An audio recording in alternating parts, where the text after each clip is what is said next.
Welcome to Monk's Temple. Find a space where you can be still, perhaps as the light fades or in the quiet heart of the night. Let your eyes soften, your shoulders drop. There is no performance here, no task to complete. Just the sound of a voice, sharing a timeless understanding. The understanding that much of what we call suffering is not life's weight, but our own resistance to its flow. For the next while, let's explore this not as a theory, but as a felt experience, a gentle unraveling of the knots we tie inside. Let me begin with a story, a personal memory from my earlier days. I was journeying through a vast, arid region, a place of red dust and immense skies. My vehicle, an old and temperamental thing, gave out utterly in the middle of nowhere, under a blistering sun. I had a destination, a schedule, a plan. This breakdown was not in the script. For the first hour, I fought reality. I kicked the tire in frustration. I mentally railed against the injustice, the poor timing, the malfunctioning machine. My mind spun with plans I could no longer execute, with anxieties about being stranded. I was in a silent, furious argument with the fact, the car would not move. Exhausted by the heat and my own inner turmoil, I finally sank down in the scant shade of the vehicle. With nothing left to do, I stopped. I stopped arguing. And in that cessation, my senses opened. I noticed the profound silence, broken only by the whisper of wind over stone. I saw the incredible palette of colors in the desert, the reds, the ochres, the deep blue of the distant shadows. A hawk circled high above, riding a thermal with effortless grace. A strange calm descended, not because my problem was solved, it wasn't, but because I had stopped fighting it. I was simply there, in the what is. Eventually, a nomadic herder appeared on the horizon, leading his goats. With gestures and kindness, he helped me. The journey continued, but in a way I could never have planned. The Buddha taught that suffering is born in the gap between what is and what we insist should be. On that desert road, I saw the truth of it. My pain was the heat, the thirst. My suffering was the hour I spent mentally shouting at the broken car. If this way of seeing, finding peace not by changing the world but by changing your relationship to it, resonates with you, consider subscribing to Monk's Temple. It is simply a way to keep this space of gentle inquiry close at hand, a reminder to pause when you feel the inner argument beginning. There is no obligation, only an open door. Now, let's explore a common source of that inner argument, our relationship with time, and the mind's demand for clarity. We often treat life as a book we should be able to read and understand chapter by chapter. When we encounter a paragraph that is confusing, a plot twist that seems senseless, we obsess. We flip back pages, searching for clues we missed, for a reason, for a villain to blame. Why is this happening? What does this mean? What comes next? This mental interrogation feels like vigilance, like problem solving. But in the gentle perspective of Buddhism, it is often a form of resistance. A refusal to live the sentence we are actually in. Buddhism teaches that life does not reveal its meaning on our schedule. Causes and conditions intertwine over lifetimes, like the roots of ancient trees beneath the soil, invisible but determining the growth above. To demand immediate understanding is like pulling a seedling from the earth every day to check its roots. You will only kill the plant. The mind suffers when it insists on clarity before the conditions for clarity have ripened. Some lessons arrive not as clear sentences, but as feelings. Some answers come not as words, but as a new depth of character you discover in yourself months or years later. I knew someone once, a talented musician named Leo, who lost the use of his left hand in an accident. The central pillar of his identity, being a pianist, was shattered overnight. For years, he was trapped in the why. Why me? Why this? What is the meaning of this cruelty? He replayed the accident endlessly, searched for signs he should have seen, drowned in the senselessness of it. His life became a museum of a past he couldn't change.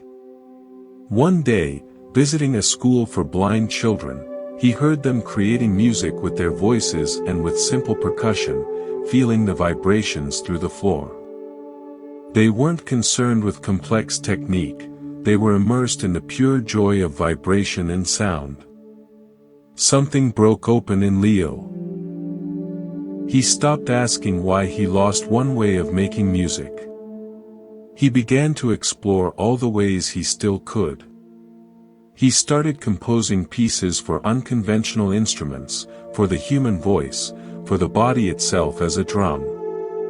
He found his music became more profound, more connected to raw feeling, than it ever was when his focus was technical mastery. The meaning of his loss was not a philosophical answer. It was the new, more compassionate and expansive musician he became. The clarity came not from answering why, but from living forward. This is the practice of trusting the unfolding. It doesn't mean passive resignation. It means directing your energy toward the present response rather than the unanswerable past question. It is the difference between staring at a locked door and turning around to see the open window that has been there all along. The Buddha's wisdom guides us to invest in the awareness of the present, for it is the only raw material we ever truly have to work with. This leads us to a beautiful and challenging truth at the core of Buddhist teaching: impermanence. Anicca. Everything is in motion. Every cell in your body, every thought in your mind, every relationship in your life, every star in the sky is in a state of flux. We know this, and yet we live as if the opposite were true. We build our happiness on foundations of sand, believing them to be stone. We say, I will be happy when I have this job, this partner, this home, as if those things, once attained, will become permanent possessions that guarantee a permanent state of joy. But life is not a collection of statues. It is a river. You cannot step into the same river twice, said the philosopher Heraclitus, for new waters are always flowing in. Buddhism takes this from observation to liberation. The problem is not that the river flows. The problem is our desperate, exhausting attempt to build a dam and hold the water in place. Our suffering is the splash and strain of that futile effort. Consider the cherry blossom. In Japanese culture, its beauty is cherished precisely because it is fleeting. The sakura blooms with breathtaking intensity for just a week or two, then the petals fall like pink snow. Its impermanence is the source of its poetic power, its poignant beauty. If it bloomed year-round, it would be taken for granted, just part of the scenery. Our lives are filled with cherry blossom moments, relationships, phases of life, periods of health, moments of pure connection. Their beauty is inseparable from their transience. To cling to them, to demand they never change, is to miss their beauty entirely and to guarantee our own heartache. Let me share an original parable. There was a woman who owned a vase of exquisite crystal. It was her most treasured possession, passed down through generations. She kept it on a high shelf, dusted it with great care, but never used it. She lived in a low-grade fear of it being broken. One day, her young niece, full of joy, ran into the room and the vase was knocked from its shelf. It shattered on the floor. The woman's first feeling was a surge of anger and devastating loss. She wept over the glittering shards. But as she wept, a strange thing happened. She began to pick up the pieces, not to rebuild the vase, but to handle them. She noticed how the light prismed through them, creating tiny rainbows on the wall. She gave a small piece to her remorseful niece, who treasured it as a jewel. The woman realized that in trying to preserve the vase in its perfect, static form, she had made it a prison of worry. Now, broken, its beauty was different, more scattered, but also more interactive, more shared. It had moved from being a frozen artifact of the past to a participatory event in the present. The Buddha teaches that clinging to form is the root of sorrow. In releasing the form, a different kind of beauty, a more fluid kind of belonging, can emerge. This is not a call to be indifferent or to avoid love because it might end. It is an invitation to love more deeply because it will end. To appreciate the health of this breath because bodies change. To be fully in this conversation because moments pass. It transforms life from a desperate game of preservation into a sacred, fleeting dance. When you internalize that everything is a visitor, this joy, this pain, this person, this version of yourself, you begin to hold it all more lightly. And in that lightness is a profound freedom. To continue, let's bring our awareness to a powerful force within us, one often mistaken for strength, the need for control. We wake up and our mind begins its campaign of management. We try to control our mood, our productivity, the traffic, other people's opinions, the outcome of our efforts. We create mental blueprints for how the day should unfold and then feel frustration, anxiety, or anger when life, as it always does, deviates from the plan. This feels responsible, even necessary. But from the vantage point of Buddhism, this compulsive controlling is a primary source of our exhaustion. It is like trying to control the ocean's tides with a teaspoon. True strength in the Buddhist sense is not found in domination, but in discernment. It is the wisdom to know what you can influence and the courage to release what you cannot. You can plant a seed with care, but you cannot command it to grow on Tuesday. You can speak with kindness, but you cannot control how your words are received. You can set an intention, but you cannot dictate the outcome. The universe operates on a web of causes and conditions far vaster than our personal will. When you conflate your self-worth with your ability to control external events, you set yourself up for endless fatigue and a sense of failure. I learned this from watching a master kite flyer on a windy beach. I'd always struggled with kites, yanking the string, running against the wind, fighting to keep them steady. They would crash, dive, spiral. This man stood perfectly still, his feet planted in the sand. He held the string loosely, with a soft focus. The kite above him danced wildly, dipping, soaring, looping, but it never crashed. He wasn't controlling every twitch and turn. He was in a dynamic relationship with the wind through the string. He allowed the wind's power, he felt its shifts through the tension in the line, and he made gentle adjustments. He was controlling his response, not the wind.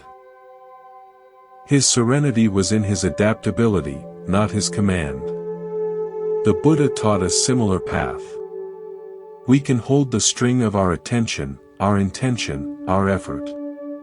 But we must learn to feel the wind of life's changing conditions and adapt with grace, rather than trying to fight the gale itself. This illusion of control is often a mask for fear. Fear of uncertainty, fear of loss, fear of looking foolish, fear of pain. We believe that if we worry enough, plan for every contingency, and micromanage every detail, we can build a fortress against discomfort. But life has a way of scaling our walls. The job we secure can disappear in a market shift. The relationship we cherish can evolve in unexpected ways. The health we take for granted can change. When we base our security on controlling the uncontrollable, we live in a state of perpetual, low-grade panic. Our nervous system remains on high alert, mistaking life's normal fluctuations for threats. Buddhism invites a radical shift, to place our security not in the stability of circumstances, but in the stability of our own awareness. Can you find a center within yourself that remains present and calm even when the external world is in flux? This is the real practice. It's like learning to find your balance on a boat in choppy water. You don't try to calm the sea. You learn to adjust your stance, to bend your knees, to move with the waves. Your stability becomes internal, fluid, and resilient. Let me tell you a story about an ancient garden, a story often shared here at Monk's Temple. A meticulous gardener spent years crafting his perfect garden.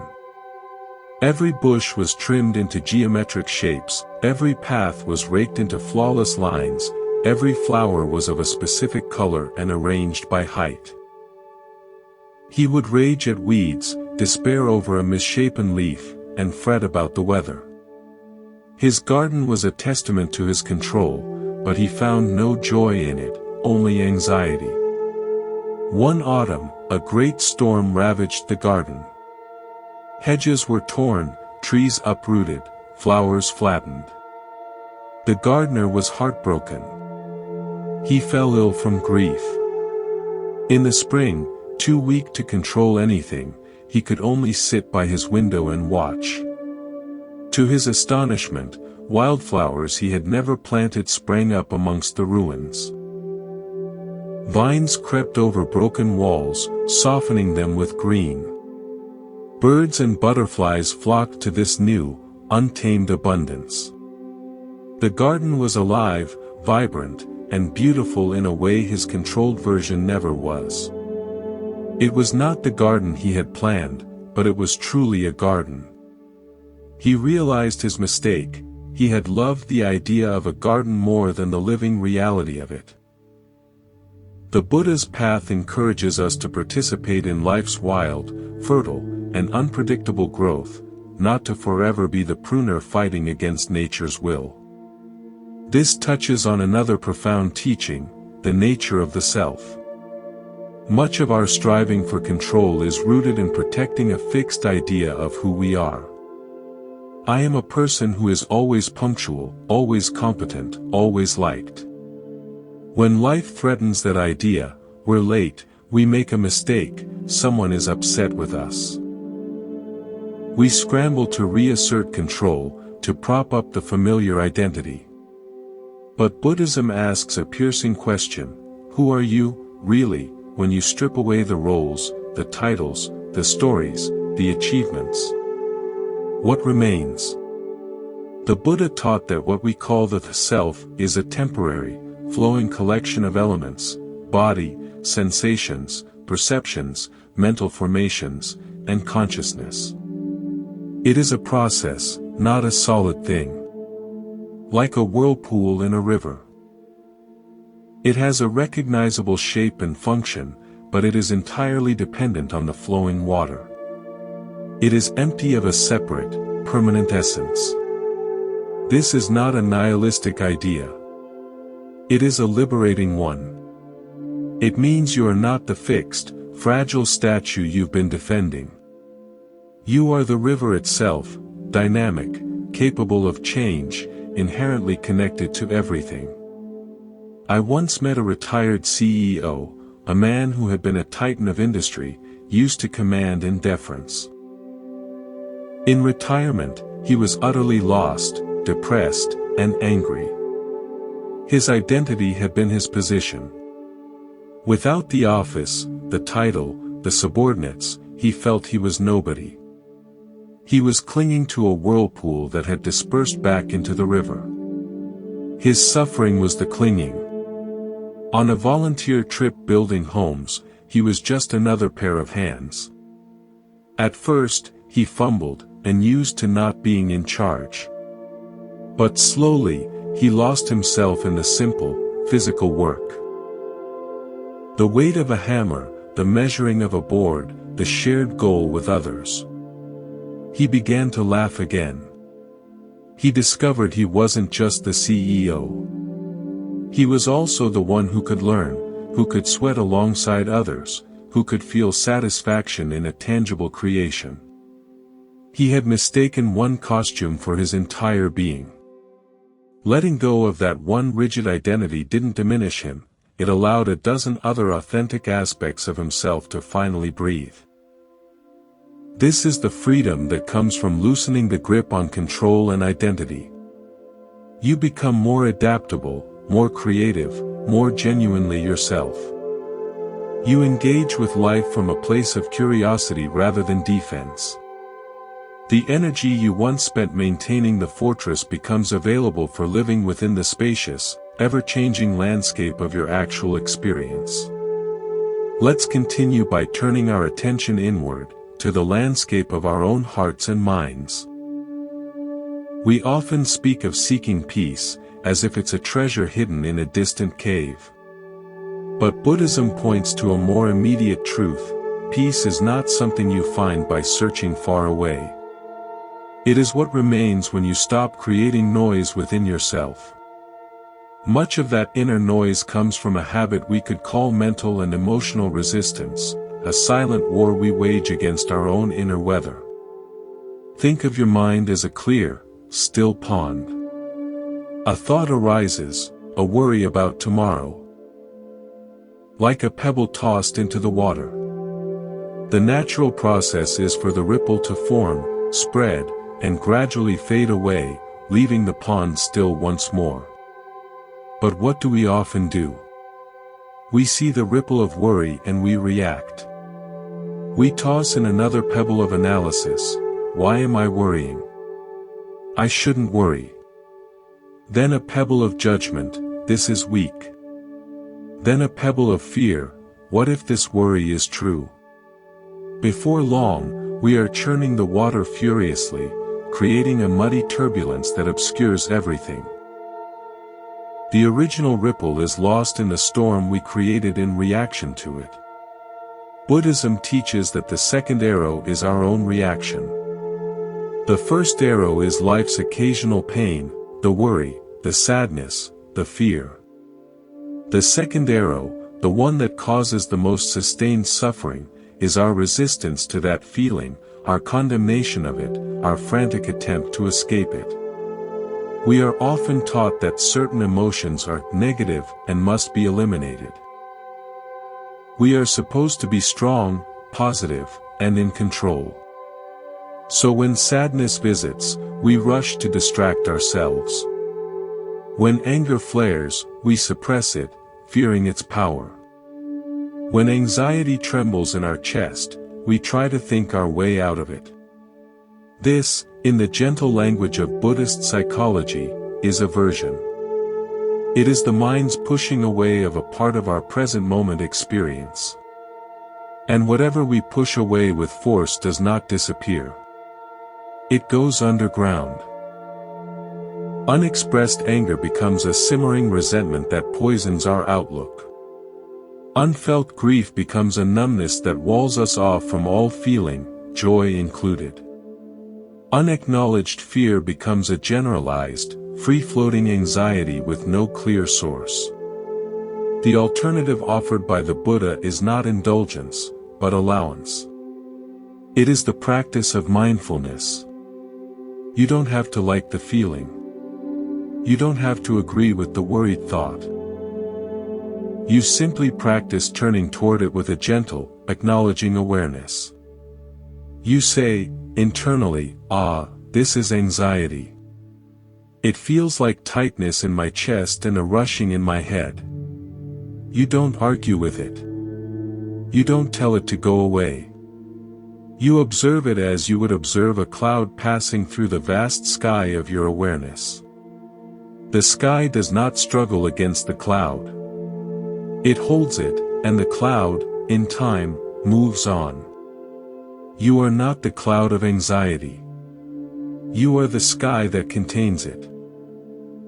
This simple shift in perspective, from being the emotion to being the awareness of the emotion, is profoundly liberating. I remember a time of deep personal failure, a project I had poured my heart into that collapsed publicly. The primary pain was the disappointment, the loss. But the suffering that followed was a torrent of self-flagellation. You idiot. You should have seen this coming. Everyone must think you're a fool. I was adding arrow after arrow to the initial wound. One evening, in sheer exhaustion, I stopped. I sat and let the feelings come. I felt the hot shame in my face, the hollow ache in my stomach. Instead of fighting them, I just breathed into the sensations, saying, "This is shame. This is grief." I didn't try to fix them or justify myself.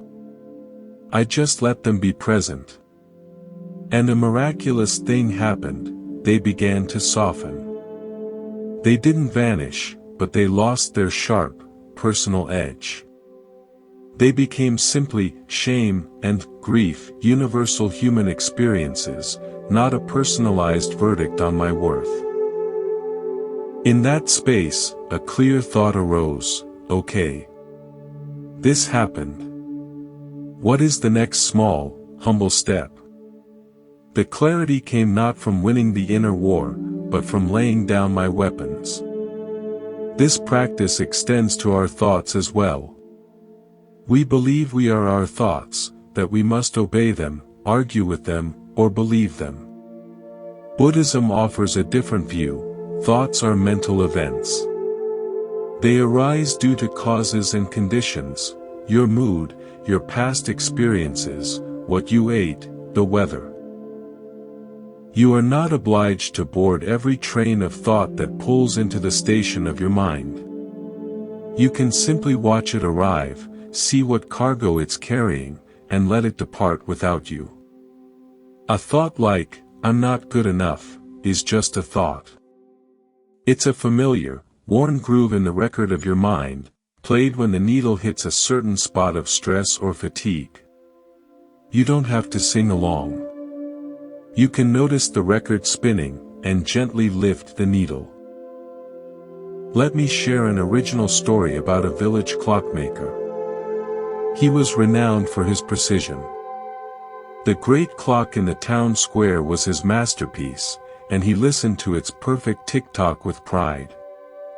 But as he aged, he began to hear other sounds, the irregular beating of his own heart, the rustle of leaves in the wind, the unpredictable cries of children at play. These sounds felt like chaos, an affront to his love of order. He tried to shut them out, focusing only on his clocks. He grew irritable and isolated. One day, the town clock broke down. In the profound silence that followed, he was forced to hear the world. He heard the rhythm of the blacksmith's hammer next door, not steady, but strong and purposeful. He heard the melody of a woman singing as she hung laundry. He heard the wind composing its own ever-changing song in the eaves. He realized the world was not off-tempo, it was playing a different, more complex symphony than the simple binary of a clock.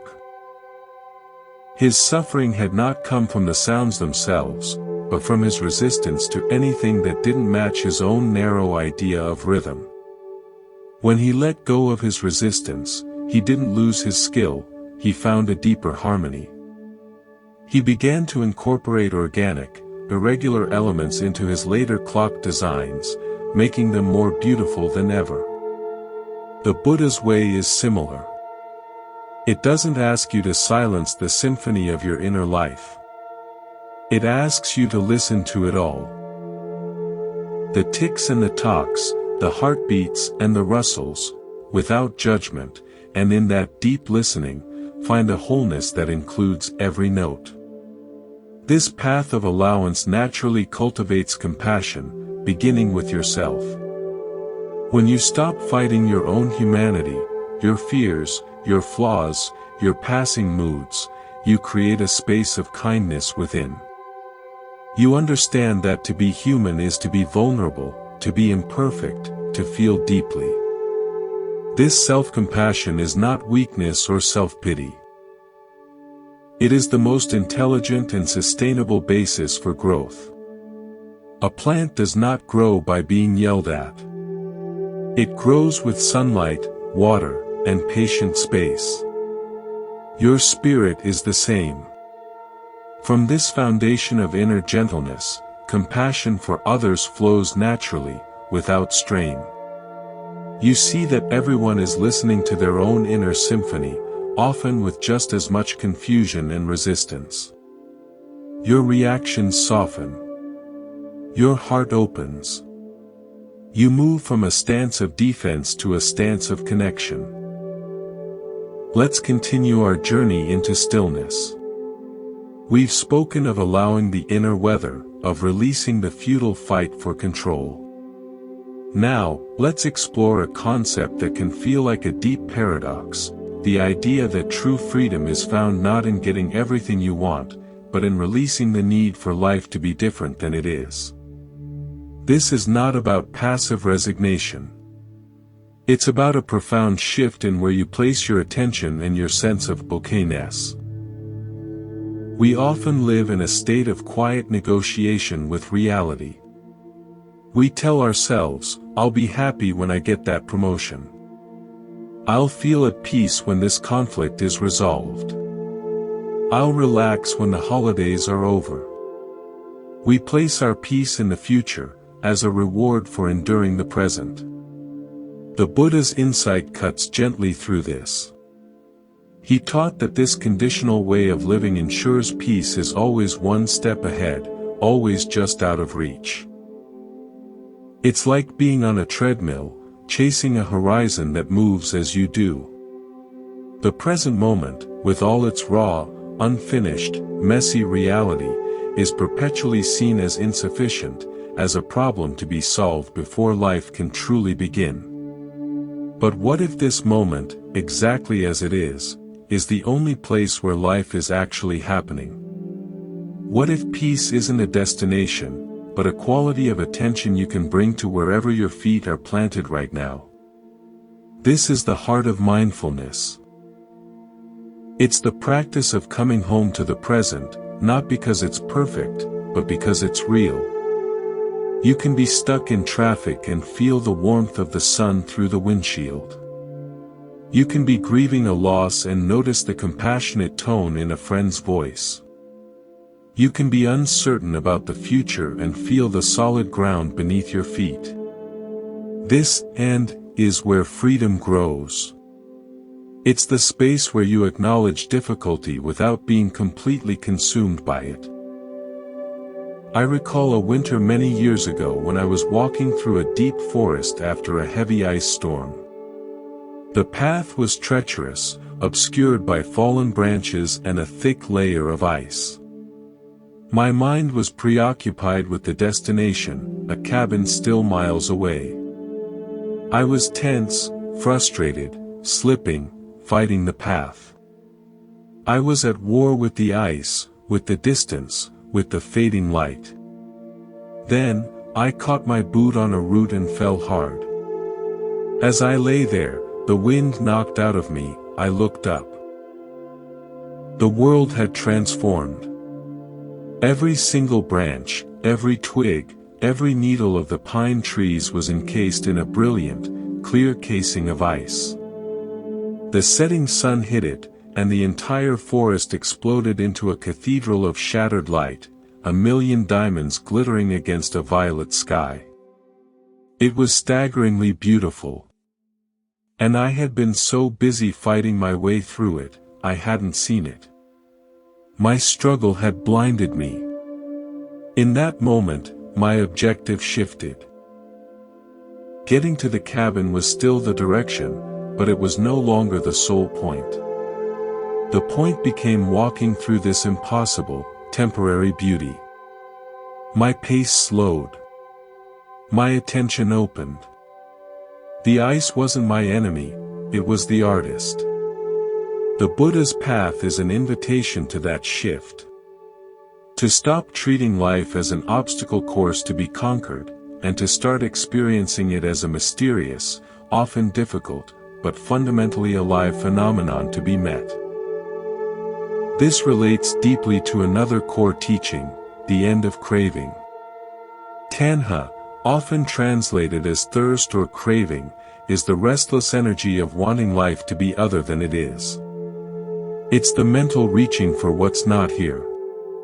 It can be a craving for pleasure, yes, but also a craving for things to be different, for a person to change, for a situation to be easier, for a feeling to go away. This craving creates a subtle but constant tension, a dissatisfaction with the raw material of the present. The practice is to notice this craving without being swept away by it. To feel the pull of, I wish this were different, and to gently bring your attention back to what is actually here, the sensation of your breath, the sounds around you, the simple fact of being alive. Each time you do this, you are untethering your peace from external conditions. You are discovering an inner stability that doesn't depend on everything going your way. Let me share an original story about a master weaver. She was known for creating tapestries of immense beauty. She would plan each one meticulously, selecting only the most vibrant, perfect threads, deep blues, radiant golds, rich crimsons. One season, a blight affected the silkworms and the plants used for dyes. All she had left were muted, earthy colors, browns, dull greens, grays, a pale, washed-out yellow. She fell into despair, believing her art was over. For weeks, she did not touch her loom. Finally, out of a sheer need to keep her hands busy, she began to weave with what she had. Without her perfect palette to rely on, she had to focus entirely on texture and subtlety of shade. She created landscapes of misty hills, quiet forests at dusk, still waters reflecting a cloudy sky. When she was done, the tapestry had a depth, a serenity, a profound realism that her brighter, more planned works never possessed. People were moved to tears by its quiet beauty. She realized she had been imposing her idea of beauty onto her art.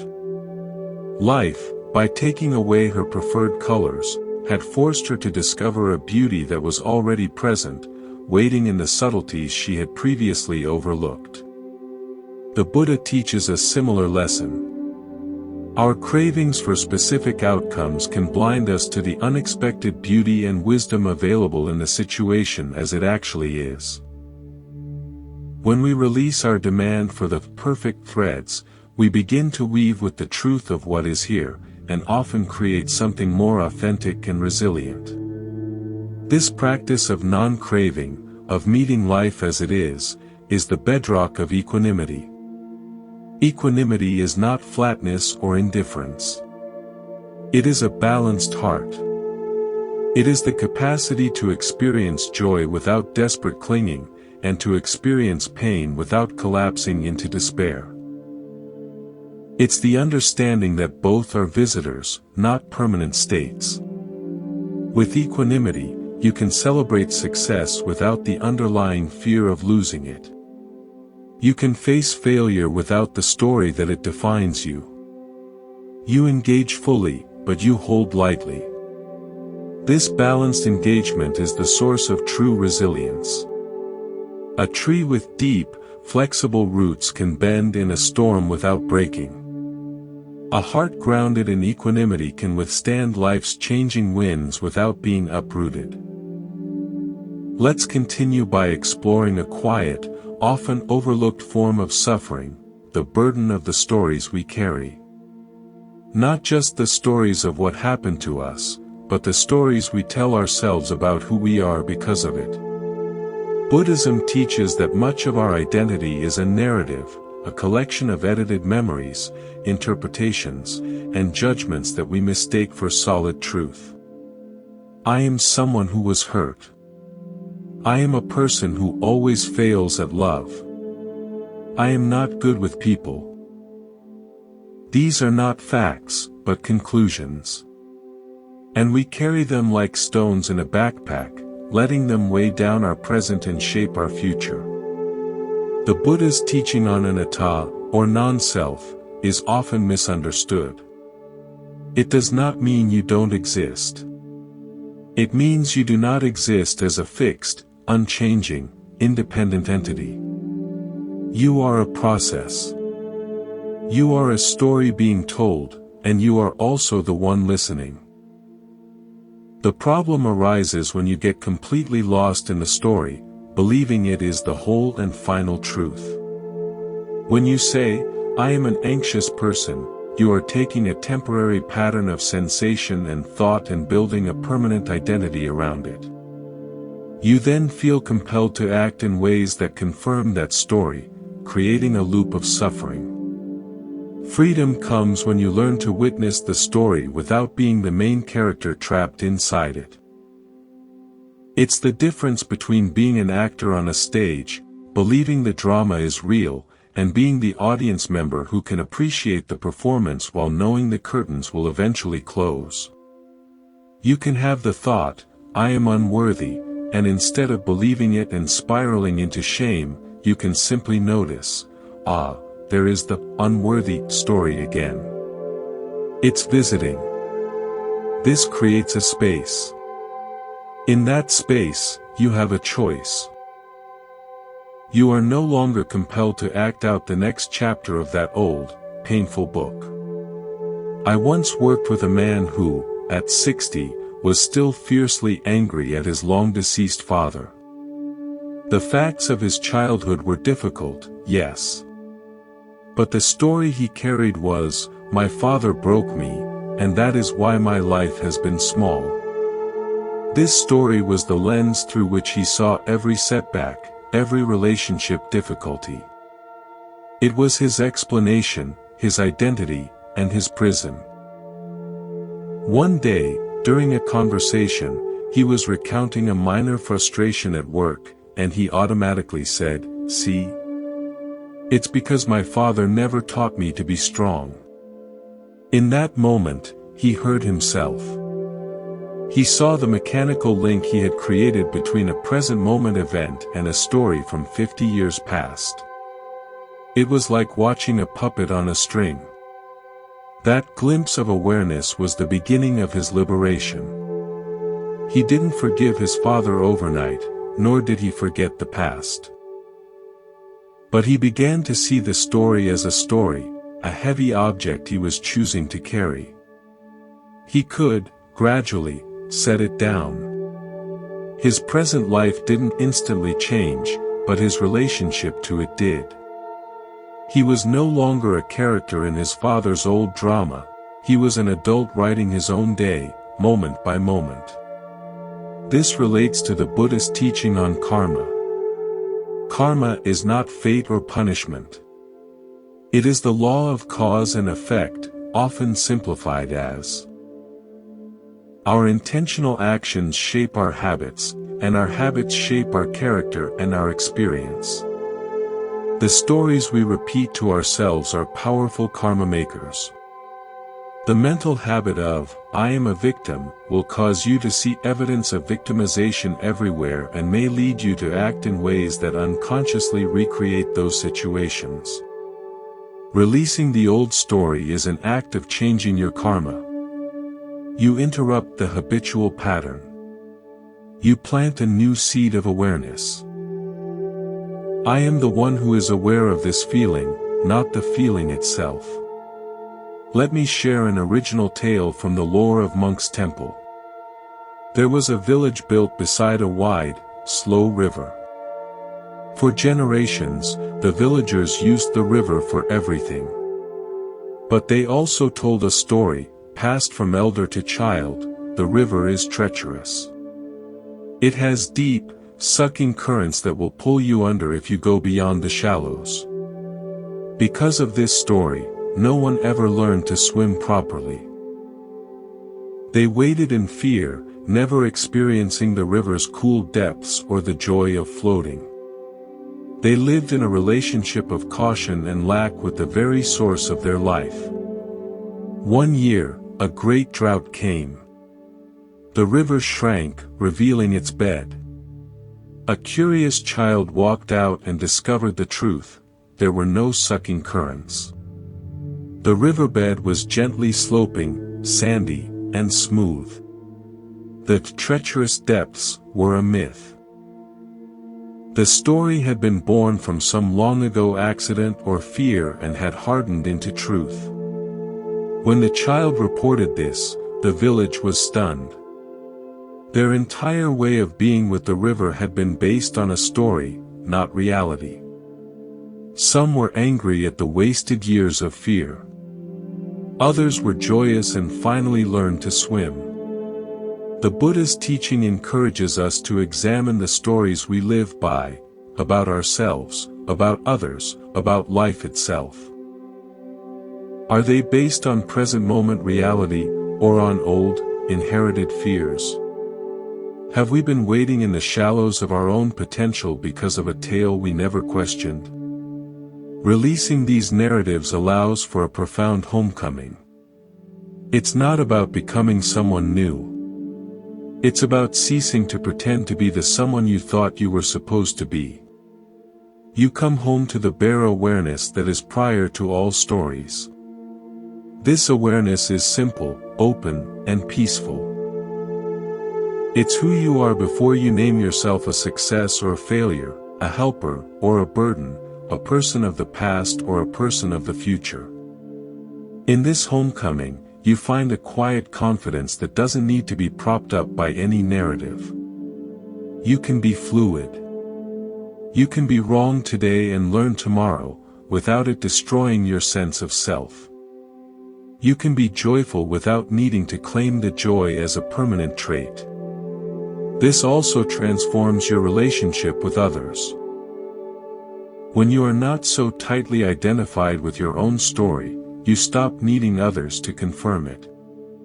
You don't need them to see you as the hero, the victim, or the wise one. This takes immense pressure off your relationships.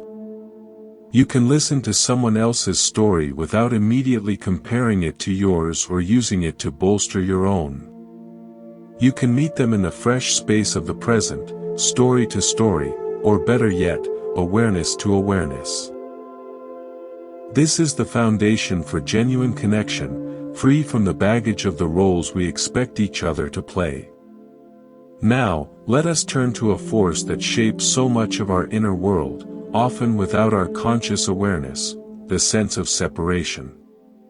This is the quiet, persistent feeling that I am here, inside my body, my mind, and the world is out there, a separate entity that I must navigate, negotiate with, protect myself from, or conquer. This sense of being an isolated self looking out at an external reality is the seedbed for so much of our anxiety, loneliness, and conflict. Buddhism offers a radical and healing insight: this separation is an illusion, a construct of the thinking mind. In truth, we are not droplets separate from the ocean, we are the ocean itself, expressing itself momentarily as a droplet. Think of your breath. You inhale, drawing the outside world, oxygen from plants, from the atmosphere. Deep inside your body. It becomes part of your blood, your cells. You exhale, releasing carbon dioxide back into the world, where it will be taken up by trees and transformed. Where do you end and the world begin? The exchange is constant, seamless. Your body is not a closed fortress, it is a process of continuous flow with its environment. The Buddha taught that all phenomena are interdependent, empty of a separate, independent existence. This is the profound teaching of Pradityasamutpada. Dependent origination. Nothing exists in a vacuum. You are here because of your parents, because of the food you eat, the language you learned, the culture that shaped you, the sunlight that fuels the ecosystem that feeds you. You are a nexus of relationships, a meeting point of countless streams of cause and effect. When you begin to feel this interdependence not just as an idea, but in your bones, a deep loneliness begins to dissolve. You are not a tiny, fragile boat alone on a vast, hostile sea. You are the sea. The waves of joy and sorrow that move through you are the same waves moving through all of life. This doesn't erase your individuality, it puts it in its true context. Your unique expression is like a unique wave, its shape, its force is its own, but it is made of the same water, moved by the same forces, and will return to the same whole. I experienced a glimpse of this during a long, silent walk in an old-growth forest. I had been feeling particularly isolated, burdened by personal worries. My mind was a loud, crowded room.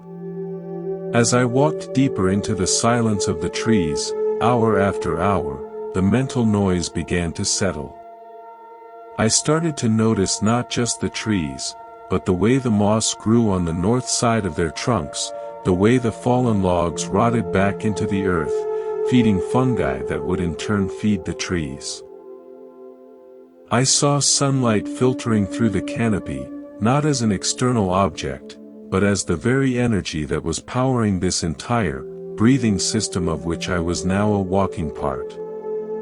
The boundary between my skin and the cool, damp air seemed to soften. I wasn't a visitor in the forest, I was an expression of the same life that expressed itself as cedar, fern, and stone. My worries didn't vanish, but they shrank to their proper size. Passing thoughts in the immense, intelligent, and peaceful unfolding of nature. I was not separate from what I was seeking peace from. I was home. This understanding directly counteracts the view of life as an enemy. When you feel separate, every challenge feels like a personal attack from the outside.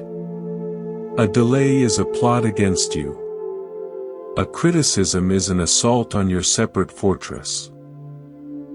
But when you feel interconnected, challenges are seen as part of the natural friction of a complex, moving whole. A fallen tree in a forest is not an attack on the path, it becomes the path, or a home for insects, or nourishment for the soil. Your difficulties, too, are not mere arbitrary punishments. They are the friction that can polish you, the resistance that can strengthen your understanding, the knots that, when untied, reveal more of the thread of your own wisdom. Let me share an original parable about a single bell in a high tower. This bell was proud of its unique, beautiful tone. It defined itself by its difference from all other sounds, the wind, the birds, the voices in the square below. It believed its purity came from its separateness. One day, a great storm arose. The wind howled, and the bell, trying to maintain its own tone, fought against the buffeting. The result was a harsh, clanging, discordant sound that distressed the village. Exhausted, the bell finally stopped resisting. It allowed the wind to move it as it would. And then, something magical happened. The wind, rushing through the tower's apertures and around the bell's curve, began to create a deep, harmonic hum, a sound that was neither just the bell nor just the wind, but a duet between them. It was a sound more profound and beautiful than the bell had ever made alone. The villagers below stopped and listened in awe. The bell realized its true music was not in isolation, but in relationship. Its most beautiful note was sung not by asserting its separateness, but by allowing itself to be part of the symphony of the storm. The Buddha's path encourages us to find our harmony not in building higher walls, but in allowing the winds of life to move through us, discovering the unique music that only arises in that intimate, non-resistant relationship. From this place of felt interconnection, compassion is not a duty, it is the most natural response in the world. It is the left hand instinctively reaching to soothe the right hand when it is burned. You don't help your hand out of moral obligation, you do it because it is you. When the sense of separation softens, you see that the other person's pain is pain, part of the same field of experience in which your own pain arises. Your kindness becomes less calculated, more spontaneous. Your boundaries become less about keeping others out, and more about discerning the appropriate flow of energy, knowing when to be open like a channel and when to be still like a deep pool, all within the same interconnected system. This realization also brings a profound ecological peace. Your care for the world is not altruism toward an external object, it is stewardship of your own larger body. The quiet guilt or anxiety about the state of the planet can transform into a grounded, clear-eyed commitment to wise action, because you are not saving something out there. You are tending to the whole of which you are an inseparable part. We often think of spiritual growth as an ascent, a climbing upward towards some peak of enlightenment, leaving our human imperfections behind. But the wisdom flowing from Buddhism suggests a different movement, not an ascent, but a descent. A coming down from the windy heights of our ideals and stories, and a settling into the warm, solid, often muddy ground of our actual, embodied experience. This is the practice of groundedness, of embodiment. Peace is not found by transcending the body and its senses, but by fully inhabiting them with gentle awareness. We spend so much of our time living in the virtual world of our thoughts, replaying the past, rehearsing the future, analyzing, judging, planning. We are like astronauts untethered from our ship, floating in the silent, cold void of mental abstraction, while the rich, living planet of our present moment sensory experience goes unnoticed beneath us. The Buddha's path is a gentle tether back to the ship. It is an invitation to anchor yourself in the body, the breath, the senses. This is not a lower form of consciousness, it is the foundation of all true clarity. A thought ungrounded in present moment awareness is often just a ghost, a ripple of old conditioning. But a thought that arises from a place of embodied stillness has the weight and truth of reality behind it. The simple, profound practice of feeling the breath is the gateway. The breath is always in the present tense. You cannot breathe yesterday's breath or tomorrow's breath. You can only breathe this breath. When you bring your attention to the physical sensation of the air moving in through your nostrils, filling your lungs, and flowing back out, you are instantly, irrevocably, brought into the now. You are pulled out of the virtual world of time and into the real world of sensation. In that anchor, the storm of thoughts may still rage, but you are no longer at sea in it. You have found your ballast. I learned the power of this not on a meditation cushion, but in a dentist's chair. I have a deep, old fear of dental work. My mind would spin into panic at the mere sound of the drill. One visit, as the anxiety began to crest, I remembered the teaching, anchor in the body.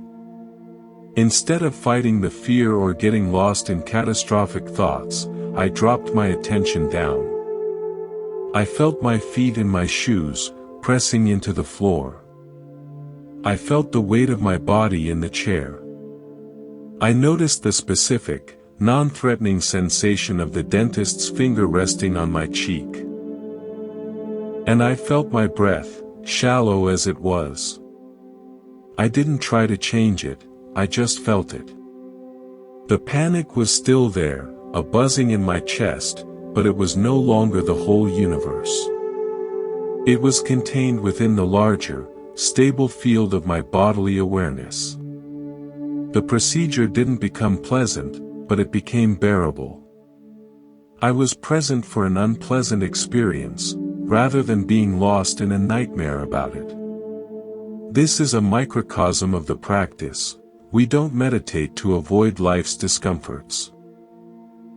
We meditate to be able to meet them fully without being destroyed by the stories our mind adds to them. Let me offer an original story about a sculptor and his block of marble. This sculptor was famed for his ability to see the finished statue inside the raw stone. He would draw elaborate plans, measure meticulously, and then attack the marble with forceful blows, chiseling away everything that was not part of his vision. One day, he was commissioned for his most important work yet. But as he began, his chisel slipped. A large, unintended chunk broke away from a critical area.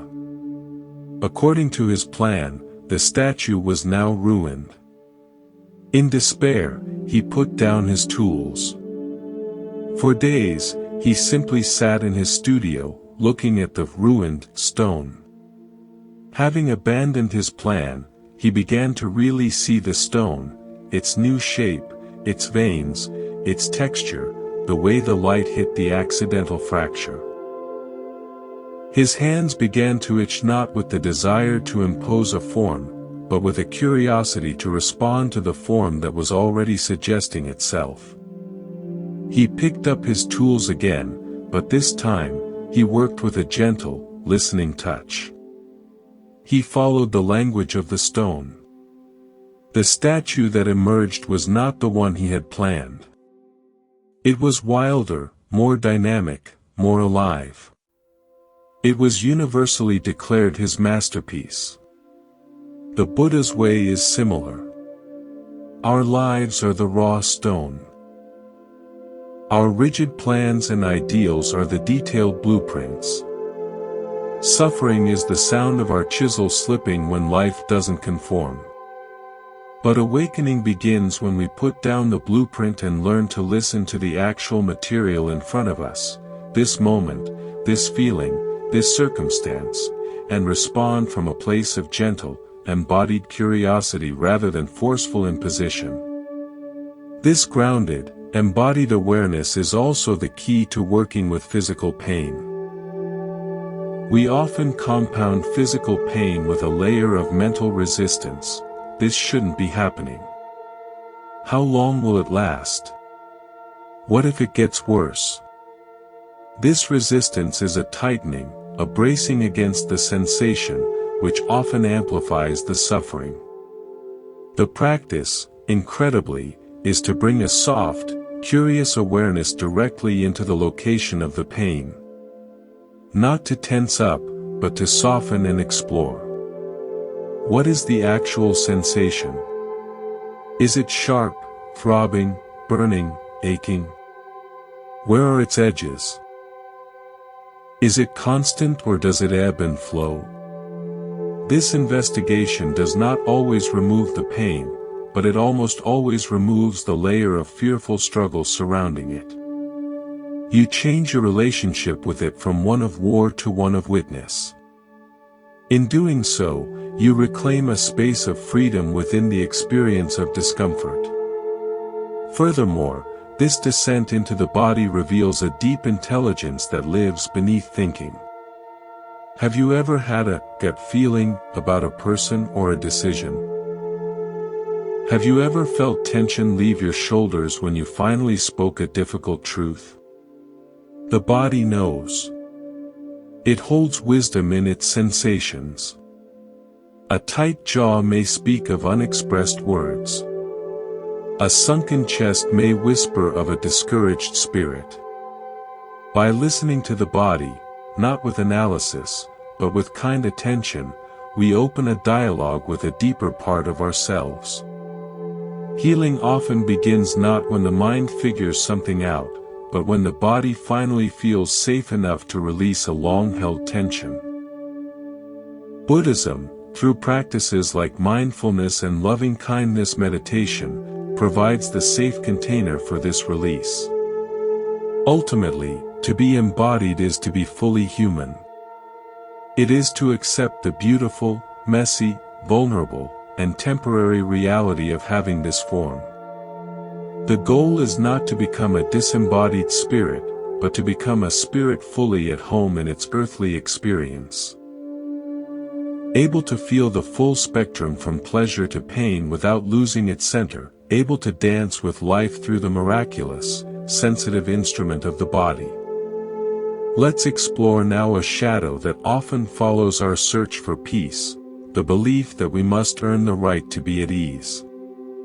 We live in a culture of striving, where our worth is often tied to our productivity, our achievements, our ability to solve problems and overcome obstacles. We unconsciously adopt the belief that peace is a reward, a luxury to be enjoyed only after the work is done, the inbox is empty, and we have become better people. This mindset turns our inner life into a perpetual construction site, with the foreman of our mind always pointing out what still needs fixing. Buddhism gently dismantles this belief. It teaches that peace is not an achievement, it is your natural state when the clouds of striving part. Think of the sky. The sky does not achieve blueness. It is blue by its very nature. Clouds pass through, white, fluffy ones, dark, stormy ones, but the blueness of the sky is never damaged, never lessened. It is merely temporarily obscured. In the same way, the Buddha taught that the nature of your mind is inherently peaceful, clear, and aware. We call this Buddha nature. The storms of worry, the clouds of desire, the fog of resentment, these are passing weather patterns. They are not the fundamental nature of the sky. Your practice is not to build a new sky, but to learn to identify with the sky itself, rather than with the ever-changing weather moving through it. This is a radical permission slip. It means you can relax now. You don't have to wait until you've meditated for 10,000 hours, forgiven everyone who ever wronged you, or attained some picture-perfect state of mind. Your permission to rest in awareness is inherent. The struggle itself. The belief that you must struggle to be worthy of peace, is the very obscuration. It's a cloud insisting it is the sky. I remember a period of intense burnout. I had tied my sense of value to my output, to being the reliable one, the solver. When I finally hit a wall and could produce no more, a deep shame set in. I wasn't just tired, I was a failure for being tired. One afternoon, utterly depleted, I lay on the floor, unable to even move to the couch. In that state of complete surrender, with no energy left for self-improvement, something shifted. I simply noticed the play of light and shadow on the ceiling from a tree outside the window. I heard the distant hum of the refrigerator. I felt the steady, involuntary beat of my own heart. And in that simple noticing, without any goal, there was a profound peace. It wasn't exciting. It was quiet, like the silence in a room after a loud machine has been turned off. I realized I had been that loud machine, and peace wasn't something I needed to create, it was what appeared when I finally stopped the noise. The machine of striving had been the cloud. The silent awareness was the sky, and it had been there all along. This understanding fosters a different kind of effort, one rooted in being, not in becoming. It's the difference between a flower straining to become a flower and a flower simply receiving sun and rain and allowing its blossoming to unfold. Your effort becomes about showing up with awareness, about gently returning your attention when it wanders, about creating conditions conducive to clarity, like ethical living and mindfulness, not about forcing an outcome. You tend the garden, but you do not pull on the sprouts to make them grow faster. Let me share an original story about a lighthouse keeper. He lived in a stone tower on a rugged, storm-racked coast. His job was to keep the great lamp lit, to warn ships away from the rocks. He took immense pride in this. He polished the lenses nightly, trimmed the wick to perfection, and believed the safety of the ships depended entirely on his flawless vigilance. When a terrible, week-long storm blew in, he fought exhaustion to keep the light burning. But in the fiercest night, the mechanism failed. The light went out. The keeper, in despair, believed he had doomed every ship at sea. He collapsed, weeping, convinced of his catastrophic failure. At dawn, exhausted and broken, he climbed to the tower. The storm had passed. And there, in the clear morning light, he saw the truth. The jagged, black rocks he had been warning ships about for decades were now plainly, unmistakably visible. The ships had always had the capacity to see the rocks for themselves, if only the obscuring storm would pass. His light was a kindness in the darkness, but it was not the sole source of safety. The rocks and the sea and the ships existed in a relationship far larger than his little lamp. His ego, his belief that he alone held everything together, shattered like glass. In its place came a humble understanding: he was a participant in a vast, interdependent system. He could tend his light with care, but he could also rest, because the fundamental reality, the rocks, the sea, the innate intelligence of sailors, did not depend on his perpetual, anxious control. The Buddha's teaching helps us see that we, too, are like that lighthouse keeper. We can tend our lamp, our actions, our intentions, with care, but we can also release the burdensome, isolating belief that the entire universe depends on our light never flickering. We can rest in the knowledge that there is a fundamental, intelligent order larger than our personal management of it. When you stop seeing peace as an earned reward, compassion for yourself becomes effortless. You see your moments of distraction, irritation, or fear not as failures that delay your enlightenment, but as clouds passing through your sky. You greet them with a gentle, "Ah, you again," rather than with condemnation. This self-acceptance is the fertilizer for genuine growth. A plant grows in soil that is nourished and accepted, not in soil that is constantly dug up and inspected for flaws. This also dissolves spiritual competitiveness.